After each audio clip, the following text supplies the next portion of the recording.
저는 사실은 뭐 좋다, 좋습니다. 뭐 말은 뭐 할 수 있죠. 저도 뭐 이게 좋습니다, 좋습니다 할 수 있는데 이게 정말로 워킹을 할지 제 두 눈으로 확인을 해야겠습니다.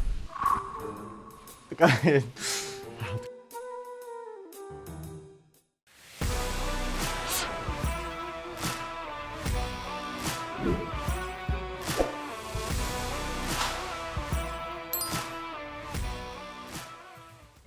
안녕하세요, 삼자. 톡톡. 삼성자산운용에서 해외형 ETF 운용을 담당하고 있는 정재훈 매니저입니다. 네, 대신증권에서 계량 분석을 담당하고 있는 조재훈입니다. 이 섹터 ETF를 통해서 어떻게 투자를 하면 좋을까라는 질문이 많아서요. 섹터 ETF의 활용 방법에 대해서 여러분들에게 소개를 드리고자 합니다.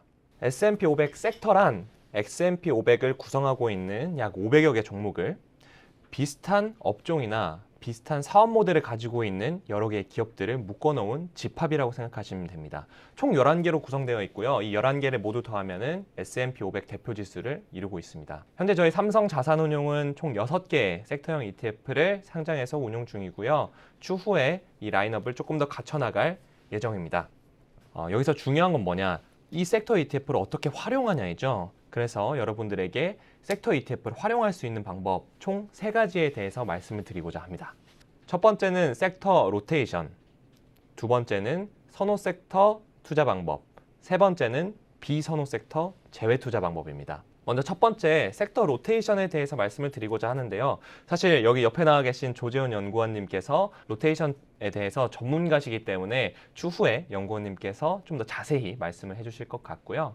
저는 사실 요즘 같은 시기에 이제 섹터 로테이션 전략이 어떻게 보면 조금 저희 투자자분들에게 유효하고 조금 효율적이고 효과적인 방법이 아닐까라는 생각으로 이렇게 섹터 로테이션에 대해서 조금 더 깊게 다이브 해볼 생각입니다. 저는 섹터 로테이션 전략이야말로 굉장히 중장기적이고 가성비 있고 효과적인 이러한 투자 방법이라고 생각을 하는데요. 로테이션 전략에 대해서 제가 간략하게나마 조금 소개를 해드리고 넘어가자면 여러분들 보이시는 그림처럼 저희 경제가 보통은 이제 4개의 국면으로 이루어져 있다고 하죠. 뭐 회복기, 확장기, 후퇴기, 수축기 이런 식으로 이루어져 있다고 하고 이러한 흐름들이 계속해서 역사적으로 반복이 된다라고 하는 게 보통 투자를 하는 업계에서는 그런 식으로 인식을 하고 있습니다. 그래서 이 각 국면에서 성과가 상대적으로 좋았던 그런 섹터들이 존재하고 있는데요. 이 국면에 맞춰서 섹터를 번갈아 가면서 돌아가면서 투자하는 방법, 그게 저는 로테이션 방법이라고 알고 있는데 혹시 맞을까요? 네, 맞습니다. 예, 맞군요. 점점 넘어가면서 저 연구원님께 자세한 말씀 들어보도록 하겠습니다. 연구원님, 지금 우리의 경제 상황, 네. 우리의 국면은 어떻게 되고 또 이 국면에서는 어떠한 sek터형 ETF들이 유망하다고 생각하십니까? 현재 국면 같은 경우는 저는 이제 IT랑 통신 섹터가 되게 유망하다라고 말씀을 드리고 있어요. IT랑 통신이 유망하다고 말씀드리는 이유는 제가 경기 물가 섹터 로테이션 전략이 있는데 그 섹터 로테이션 전략에 의해서 도출된 결과입니다. 이런 전략 같은 경우는 국면을 4가지로 나누게 되는데요. 이번 달 들어서 그 4가지 국면 중에 한 가지 국면으로 국면이 변환이 됐습니다. 근데 국면이 전환이 됐을 때 유망한 섹터가 변경이 됐는데 그 중에서 IT랑 통신이 포함이 됐기 때문에 제가 그렇게 말씀을 드렸던 겁니다. 벌써부터 이제 투자자분들이 귀를 쫑긋 세우는 소리가 여기까지 들리는데요. 조금 더 알아보도록 하겠습니다. 그리고 이런 로테이션 전략 같은 경우는 처음에 기준을 정해놓게 되면은 그 기준에 따라서 이제 상황이 변할 때마다 바꿔주기만 하면 되기 때문에 상대적으로 시간이나 노력이 좀 덜 드는 전략이라고 그런 것이 장점이라고 말씀드릴 수 있고요. 단점이라면은 처음에 세운 기준에 간과한 게 있다면은 그런 부분은 이제 대처할 수 없다는 것이 단점이라고 말씀드릴 수 있습니다. 그래서 이런 전략을 저희가 수립을 하기 위해서는 이제 2가지 기준이 필요합니다. 그래서 이제 경제 상황을 판단하는 데 기준이 하나가 필요하고요. 그다음에 어떤 자산군을 넣을 것인가 하는 2가지 기준이 필요합니다. 이제 저 같은 경우는 경기랑 물가를 경제 상황을 판단하는 기준으로 사용을 했고요. 그다음 섹터 같은 경우는 이제 S&P 500을 11개 섹터로 나누는 구분 방법으로 자산군을 설정을 했습니다. 경기와 물가가 무엇일까에 대해서 정의를 내리고자 하면 굉장히 사실 어려운 게 사실이에요. 저도 마찬가지로 경기와 물가가 무엇인지는 알지만 이게 뭐 좀 더 깊게 들어가면 물가에 대한 궁금증이 있거든요. 특별히 경기와 물가를 사용하신 이유가 있으실까요? 제가 경기와 물가를 사용한 이유는 이제 경기와 물가는 증시와 되게 높은 상관관계를 가지고 있기 때문입니다. 그래서 잘 아시겠지만 경기 같은 경우는 증시랑 매우 상관관계가 높습니다. 그래서 경기가 확장할 때 증시가 되게 화랑이고, 그다음에 경기가 위축될 때는 증시도 같이 위축되는 그런 모습이 보입니다. 그러네요. 저희 네. 검은색 그래프와 파란색 그래프가 경기와 물가고, 보라색이 이제 저희가 주로 잘 알고 있는 S&P 500의 변화율인 것 같은데, 그래프가 뭐 굉장히 잘 따라가는 것 같아요. 내려갈 땐 내려가고, 같이 올라갈 땐 올라가고. 그래서 경기와 물가를 쓰시는 거군요. 네, 맞습니다. 경기와 물가에 대해서 조금 더 구체적으로 말씀을 해주실 수 있으세요? 네, 제가 사용한 경기 지표 같은 경우는 이제 OECD 경기 선행 지수를 사용을 했습니다. 이제 경기랑 증시가 밀접한 관계를 가지고 있다는 건 알고 계실 텐데요. 이제 1990년대부터 해가지고 이제 경기가 확장됐을 때 그리고 위축됐을 때의 수익률 평균을 내보면요, S&P 500 같은 경우는 경기가 확장될 때 약 1.9% 월 평균 상승한 걸로 나타났고요. 그다음에 경기가 위축될 때는 0.2% 하락한 것으로 나타났습니다. 저게 1.9%라고 하니까 사실은 조금 좀 작은 수치인 것 같은데요. 월간이군요. 네, 월간 평균입니다. 이 연간으로 따지면은 결국에는 S&P가 지난 뭐 20 몇 년간 대략 연 뭐 15%씩 올랐다는 이야기인데요. 근데 저는 저게 보여요. 이제 IT랑 금융 같은 경우에는 2.7%, 2.4%, 그 말은 뭐 1년에 뭐 20%, 30%씩 올랐다는 이야기인데, 대표 지수도 좋지만 이렇게 수익률이 차별화되는 섹터형 ETF로도 알파를 추구할 수가 있겠군요. 네. 저희 그래서 섹터 로테이션 전략 같은 경우가 그런 섹터를 발굴을 해서 좀 비중을 늘리거나 포함을 하는 그런 전략입니다. 그리고 물가에 대해서도 말씀을 드리면은 물가도 마찬가지로 1990년도부터 이제 물가가 상승했을 경우, 그다음 하락했을 경우에 수익률을 평균해 봤는데요. 이제 월 평균으로 보시면은 물가가 상승한 달은 S&P 500이 0.8% 상승한 걸로 나왔고요. 그다음 물가가 하락한 달은 평균적으로 2.3% 상승한 걸로 나왔습니다. 그래서 보시면은 물가가 상승한 달보다는 물가가 하락한 달에 수익률이 더 좋았다라고 그렇네요. 말씀드릴 수 있습니다. 회색 그래프가 상대적으로 높은 거 보니까 물가 하락할 때가 평균적으로 훨씬 많이 이제 오르는 것 같은데, 사실 요즘 막 물가가 굉장히 높지 않습니까? 네. 뭐 미국에서도 물가가 높다고 하는데 점점 물가가 하락한다는 뉴스가 또 들리고 있어요. 그러면은 저희 증시에 상대적으로 좀 좋은 흐름이 있지 않을까라고 생각을 하고 있고요. 그래서 경기와 물가를 이렇게 사용을 하고 계시는군요. 그러면 이 경기와 물가를 사용해서 우리의 경제 상황을 연구원님께서는 어떻게 판정을 하시고, 주로 몇 개의 경제 상황이 있다고 생각을 하시고, 그걸 어떻게 정의를 하시는지에 대해서 또 좀 여쭤보고 싶은데요. 저는 경기와 물가를 활용해서 이제 경제 국면을 네 가지로 구분을 했습니다. 첫 번째는 히팅업이라고 이제 물가 상승 압력이 높아지는데 경기는 확장된 국면이고요.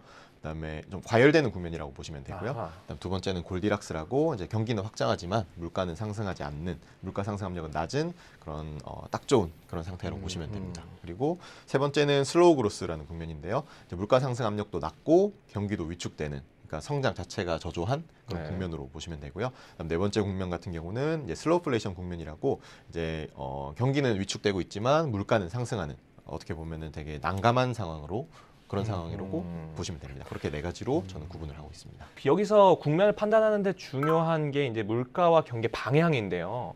그거는 어떻게 저희가 판단을 해볼 수 있을까요? 우선 경기 먼저 말씀드리면은 경기 같은 경우는 OECD 경기 선행 지수를 사용을 했습니다. 이제 OECD 경기 선행 지수 같은 경우는 이제 각 국가나 지역별로 이제 향후 3에서 6개월 정도 경기를 예측하는 그런 지수인데요. 각 국가나 지역별로 경제 상황이 다 다르기 때문에 이제 지수를 구성하는 항목도 다 차별화된다는 게 특징이고요. 저는 이런 경기 선행 지수의 방향이 중요하다고 생각을 해서 확장하는 상황인지 아니면 위축되는 상황인지 그렇게 두 가지로 구분을 했고요. 네. 그다음 물가 같은 경우는 저는 CPI를 사용을 했습니다. 네. 이제 CPI를 사용한 이유는 CPI는 상품 가격, 그리고 이제 서비스 가격, 그리고 주택 비용까지 이제 다양하게 포함을 하고 있기 때문에 경제를 좀 더 통합적으로 보여준다라고 판단을 해서 CPI를 사용을 했고요. 이제 여기서 물가 상승 압력을 측정을 해야 되는데 단순히 이제 물가가 몇 퍼센트 올랐다 요거를 나타내는 게 아니고 저는 이제 현재 물가를 기준으로 해서 과거 과거 대비 얼만큼 올랐는지 내렸는지를 판단을 했습니다. 아, 결국엔 물가가 퍼센트가 중요한 게 아니라 물가의 방향이 중요한 거겠군요. 네. 아, 저희 뭐 앞에 보이는 네. 그래프를 보면은 이제 OECD 경기 선행 지수는 빨간색으로 된 부분이 경기가 좋아지는 거, 네, 뭐 그러니까 파란색이 뭐 좀 경기가 안 좋아지는 거라고 생각하면 될까요? 네, 간단하게 설명드리면은 그래프가 올라가고 있는 상황은 경기가 확장되는 상황이라고 봤고요. 네. 그다음 그래프가 내려가고 있는 상황은 경기가 위축되는 상황으로 봤습니다. 물가 CPI 물가 상승 압력은 이제 0보다 크면은 물가 상승의 압력이 있는 거고 0보다 작으면은 이제 물가가 하방 압력을 받는 그런 거라고 보면 되겠군요.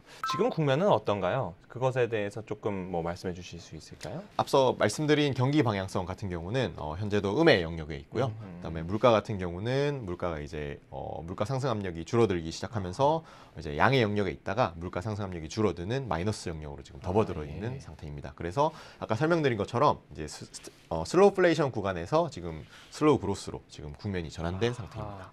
이 국면이 뭐 얼마에 한 번에 바뀌는 건지, 뭐 한 달에 한 번 바뀌는 건지, 뭐 1년에 한 번 바뀌는 건지 그런 거에 대한 대략적인 감은 좀 제가 있어야 된다고 생각을 하거든요. 뭐 그런 부분에 있어서도 설명을 해주실 수 있을까요? 네, 국면 같은 경우는 이제 2000년부터 이제 2023년 5월까지 살펴봤을 때 네. 길게는 24개월까지 유지되는 경우도 있었고요. 네. 짧게는 1개월만 잠깐 변경됐다가 다시 다른 국면으로 바뀌는 경우도 있었습니다. 네. 그래서 그것을 전체 기간 중에 얼마나 차지하는지 한번 살펴봤을 때 제일 많았던 구간은 이제 4번 슬로우플레이션 구간. 아하. 그러니까 물가는 상승 압력을 받고 있는데 네. 경기는 위축되는 구간이 전체 아하. 기간 중에 33.5%가 네. 됐고요. 그 다음으로 많았던 구간은 이제 골디락스 구간으로 이제 경기는 확장하지만 물가는 상승하지 않는 딱 좋은 기간 아닙니까? 네, 딱 좋은 기간이 두 번째로 많았습니다. 그리고 가장 작았던 구간은 경기가 과열되는 구간이었습니다. 연평균 1.9회 전환이면은 보통 이제 로테이션 전략은 6개월 단위로 이제 전략을 좀 세우고 투자 네네. 대상을 바꾸어 가는 그런 전략이라고 좀 이해를 할 수 있을 것 같고요. 제가 생각했던 것보다 국면이 되게 조금 고르게 분포가 되어 있는 것 같아요. 지금이 이제 슬로우 그로스로 전환이 됐다고 하셨는데 앞으로는 좀 어떻게 될까요? 국면별로 이제 과거에 전환이 어떻게 됐는지를 한번 살펴보시면은 국면별로는 현재 국면을 유지할 확률이 가장 높았습니다. 그래서 이번 국면이 슬로우 그로스를 네. 예로 설명을 드리면은 이제 슬로우 그로스를 유지할 확률이 82.5%이고요. 그다음에 골디락스로 변경될 확률이 12.3%로 그 다음으로 네. 높은 그렇게 나왔습니다. 그렇군요. 그러니까 연구원님의 말씀은 지금 우리가 슬로우 그로스로 들어왔고 이제 이 슬로우 그로스 상태가 이어질 확률이 가장 크고 그렇지만 그럼에도 불구하고 이제 딱 좋은 구간으로 넘어갈 수 있는 확률도 있다는 거잖아요. 네. 굉장히 긍정적인 미래를 한번 그려보도록 하겠습니다. 그러면은 이제 저희가 각 국면에서는 어떤 섹터가 성과가 좋았는지에 대해서 좀 알아보도록 하겠습니다. 앞서 설명드린 이제 네 가지 국면 구분 방법으로 각 국면별로 월간 이제 평균 수익률입니다. 보시면 현재 국면인 슬로우 그로스를 보시면은 S&P 500 같은 경우는 월 평균 0.57% 상승한 걸로 나왔고요. 그다음에 저번 직전 국면이었던 슬로우플레이션 국면 같은 경우는 네. 보시면은 이제 S&P 500이 월 평균 마이너스 0.8% 하락하는 모습을 네. 보였습니다. 실제로 이제 저번 국면에서 수익률이 별로 안 좋았잖아요. 네. 그리고 이제 앞으로 다가올 골디락스 국면 같은 경우는 수익률이 가장 높은 월 평균 2.06%가 나오는 그런 국면으로 확인이 됐습니다. 저는 사실은 뭐 좋습니다. 뭐 좋아요. 뭐 섹터 뭐 좋았고 뭐 국면별로 좋았고 좋은데 눈으로 보고 싶습니다. 저는 이게 정말로 워킹을 할지 아니면은 과거에 이렇게 해왔으면은 어땠을지에 대해서 조금 두 눈으로 보고 싶은 심정이 있어요. 정재훈 매니저의 검증 타임, 이제 검증 타임인데요. 이제 로테이션 전략이 실제로 워킹을 할 것인가에 대해서 섹터 로테이션 전략을 연구원님이 어떻게 세우시고 그 과정에서 뭐 포트폴리오의 비중은 어떻게 할지에 대해서 말씀을 들어보도록 하겠습니다. 월별로 예를 들어서 설명을 드리면은 지금 현재가 2월이라고 가정을 하겠습니다. 2월이고 1월 달에 경제 상황이 히팅업 국면이었다라고 생각을 하고 네. 2월에도 봤는데 2월도 마찬가지로 히팅업이에요. 네. 그러면 국면이 변하지가 않았잖아요. 그렇죠. 그러면 포트폴리오를 그대로 유지를 하고 갑니다. 아하. 네, 건들지 않고 네. 넘어간 다음에 그럼 또 3월로 넘어가게 돼서 확인을 했는데 네. 3월에 이제 슬로우 그로스라고 국면이 전환이 됐어요. 네. 그러면 이제 국면이 전환이 됐기 때문에 이번에는 전환된 국면인 슬로우 그로스에서 이제 수익률이 좋았던 섹터를 포함을 하거나 아니면 비중을 확대를 하고 아하. 이제 수익률이 안 좋았던 섹터를 제외를 하거나 비중을 축소하는 그런 전략입니다. 그래서 여기서 제가 수익률이 좋았다 또는 나빴다라고 말씀드리는 기준은 저희가 벤치마크인 S&P 500보다 수익률이 좋았던 섹터들, 그 네. 섹터들은 포함을 하거나 비중을 확대를 하고요. 수익률이 나빴던 섹터들은 제외를 하거나 비중 축소를 하는 그런 식으로 아하. 매월 확인을 하면서 진행을 네. 할 겁니다. 이런 섹터가 이런 국면에서는 좋았다라는 건 알겠는데 5개의 섹터를 어떻게 구성할지도 큰 관건이잖아요. 뭐 구성할 수 있는 방식이 여러 가지 있을 것 같은데 뭐 연구원님께서는 주로 어떤 방법을 좀 사용하실지 들어보도록 하겠습니다. 네, 포트폴리오를 구성하는 방법은 되게 다양하게 있는데요.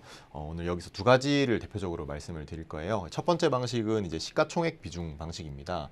시가총액 비중 방식 같은 경우는 이제 저희가 S&P 500의 기존 비중이 있잖아요. 네. 그 비중에서 이제 수익률이 좋을 것으로 예상되는 섹터들은 거기서 조금씩 확대를 하고, 그다음에 안 좋을 걸로 예상되는 섹터들은 거기서 기존 비중에서 조금씩 축소를 하는 그런 전략입니다. 그래서 이 같은 전략 같은 경우는 저희가 기존 S&P 500 비중을 가지고 거기서 조금씩 조정을 하는 거기 때문에 벤치마크인 S&P 500 비중을 가장 적게 왜곡할 수 있는 그런 전략이라고 말씀드릴 수 있어요. 근데 슬쩍 제가 보기에는 이 유틸리티가 가장 수익률이 좋은데 오른쪽에는 IT가 제일 많이 들어가 있고 한눈에 봐서는 이해가 안 가는데 연구원님 말씀을 들어보니까 이제 S&P 500에 원래 이제 비중이 있고 네. 거기서 유틸리티가 수익률이 1등이면은 이 유틸리티의 원래 비중을 조금 늘린다는 말씀이시죠? 네, 맞습니다. 아, 유틸리티가 제일 큰 비중으로 들어가는 게 아니라 이제 원래 벤치마크 비중에서 조금 늘리고 줄이고 라는 말씀이시고요. 알겠습니다. 또 뭐 다른 방식은 없을까요? 두 번째로 설명드릴 방식은 이제 동일 비중 방식입니다. 동일 비중 방식 같은 경우는 아까는 저희가 이제 모든 섹터를 다 늘리거나 줄이거나 했잖아요. 네. 이번에는 이제 수익률이 좋을 걸로 예상되는 섹터들만을 포함하는 전략입니다. 아, 근데 포함을 할 때 어떻게 포함을 하냐면은 모두 같은 비중으로 포함을 하게 됩니다. 아하. 그래서 저희가 100을 투자하는데 만약에 섹터가 5개 나왔다. 그러면 20씩 해서 총 같은 비중으로 포트폴리오에 담는 그런 전략이고요. 그렇기 때문에 요거는 전에 설명드린 시가총액 비중 방식보다 조금 공격적인 방법이라고 말씀드릴 수 있어요. 제가 이해한 바가 여기 있군요. 네.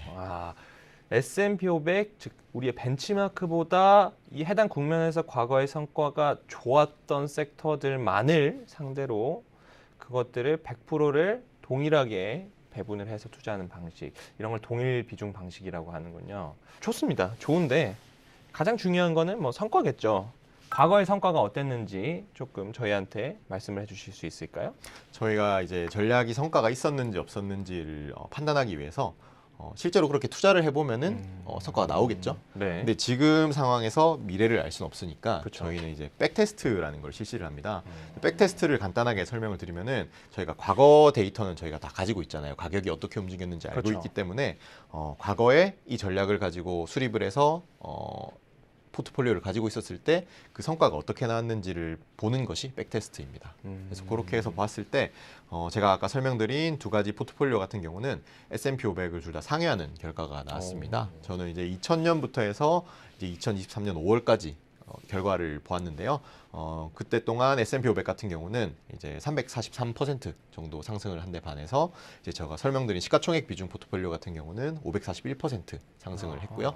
그다음에 좀 더 공격적인 방법이었던 동일 비중 전략 같은 경우는 이제 840% 상승한 모습을 확인할 수 있었습니다. 거의 뭐 S&P 500 TR을 뭐 두세 배 정도로 앞지르는 성과가 있었군요. 그리고 저희가 또 전략의 성과를 측정하기 위해서 이제 수익률 말고도 보는 지표들이 있습니다. 저도 대표적으로 승률 또는 이제 최대 손실률을 보는데요. 이제 승률 같은 경우는 월간 승률을 만약에 보고 싶다 하면은 그게 어떤 뜻이냐면은 저희가 전체 투자 테스트한 기간이 있잖아요. 네. 그 기간 중에 월별로 잘라서 저희 전략이 벤치마크를 상회했던 월이 얼마나 더 많은지 그거를 퍼센트로 나타낸 거예요. 네. 그래서 이번 전략 같은 경우는 두 포트폴리오 모두 월간으로 보게 되면은 상회할 확률이 55% 가 됐고요. 분기로 보시면은 약 60% 정도 나왔고 이제 연간으로 보시면은 78% 정도 나오는 모습을 확인할 수 있었습니다. 그러면은 좀 장기적으로 투자를 하셨을 때의 벤치마크보다 성과가 좋을 확률이 높다는 거군요. 네, 맞습니다. 아하. 단기적으로 했을 때보다는 좀 더 호흡이 긴 투자에 어울리는 전략이라고 말씀드릴 수 있을 것 같습니다. 역시 투자는 좀 중장기 투자가 맞는 투자 방법이 아닐까라는 개인적인 견해고요. 최대 손실률은 뭔가요? 이제 최대 손실률 같은 경우는 저는 2년을 기준으로 잡았는데요. 이제 과거 네. 2년 대비 현재 주가의 수준을 나타내는 겁니다. 아하, 네. 그렇기 때문에 포트폴리오의 손실 리스크를 측정하는 지표로 많이 사용을 하는데요. 그래서 보시면은 지금 마이너스 S&P 500 같은 경우는 마이너스 8.35%로 네. 나와 있고 나머지 저희 섹터 로테이션 전략 같은 경우는 좀 더 낮은 걸 확인할 수 있어요. 그렇기 때문에 안정성 면에서도 좀 더 안정적이다라고 말씀드릴 수 있습니다. 검증 타임이었는데요. 뭐 정재현 매니저의 검증 타임이라고 했지만 숫자를 보니까 수긍을 할 수밖에 없는 그러한 전략인 것 같고요. 우리가 또 항상 투자를 하다 보면 미래를 좀 대비해야 되지 않습니까? 그래서 이제 조금 더 미래에 구매는 어떻게 될지 아니면은 뭐 미래에 어떠한 섹터들이 좀 유망할지에 대해서 좀 의견을 여쭙고 싶습니다. 물가 상승 압력 같은 경우는 제가 이미 음의 영역에 접어들었다고 말씀을 드렸는데요. 그 이유가 이제 지금 제가 3개월 평균에서 36개월 평균, 그러니까 현재 수치에서 과거의 기준을 빼서 측정을 한다고 말씀드렸잖아요. 근데 현재 같은 경우는 이제 말씀드렸다시피 5월달 물가가 4%대가 나왔고 과거 기준은 이제 2022년을 보시면은 평균 8%. 그러니까 이미 낮아지고 있는 게 눈에 확연히 보이잖아요. 네. 근데 그게 더 낮아질 수밖에 없는 상황이라고 말씀을 드릴 수 있고요. 네. 그다음에 중요한 거는 이제 경기입니다. 경기 같은 경우 아까 설명드렸다시피 회복을 하다가 이제 2020년도에 들어서 회복 속도가 급격히 둔화되면서 네. 현재 회복을 멈춰 있는 상태라고 보시면 되고요. 근데 이게 만약에 회복을 재개하게 된다면은 아까 말씀드렸다시피 지금의 슬로우 그로스 국면에서 이제 가장 수익률이 높았던 골디락스 국면으로 넘어가게 되는 겁니다. 그러면은 이 좋은 시기에 특별히 유망하다고 생각하시는 섹터가 좀 있으실까요? 골디락스 같은 경우는 주가가 월 평균으로 S&P 500이 2% 정도 상승을 했고요. 예. 이제 섹터로 보시면은 이제 IT, 금융, 그리고 경기재, 소재, 산업재, 에너지 같은 경우가 이제 저희 벤치마크를 상회를 했습니다. 네. 그리고 나머지 섹터 같은 경우도 수익률이 플러스를 기록을 했지만 네. 이제 저희는 S&P 500을 뛰어넘는 게 목표잖아요. 네, 그렇죠. 그렇기 때문에 그 나머지 섹터들은 S&P 500보다 수익률이 낮았기 때문에 이제 비중을 축소하거나 제외를 하시기를 공고를 드리고요. 네. 그다음에 아까 처음 말씀드린 그런 수익률이 상회를 했던 섹터들을 비중을 확대하시고 또는 네. 포함을 하시는 거를 추천드립니다. 아하. IT 섹터, 금융 섹터, 경기 소비재죠. 네. 경기 소비재, 소재, 산업재, 에너지. 만약에 이제 투자자분들께서 이 섹터 로테이션이 매우 좋아 보인다. 나도 이거 하고 싶다.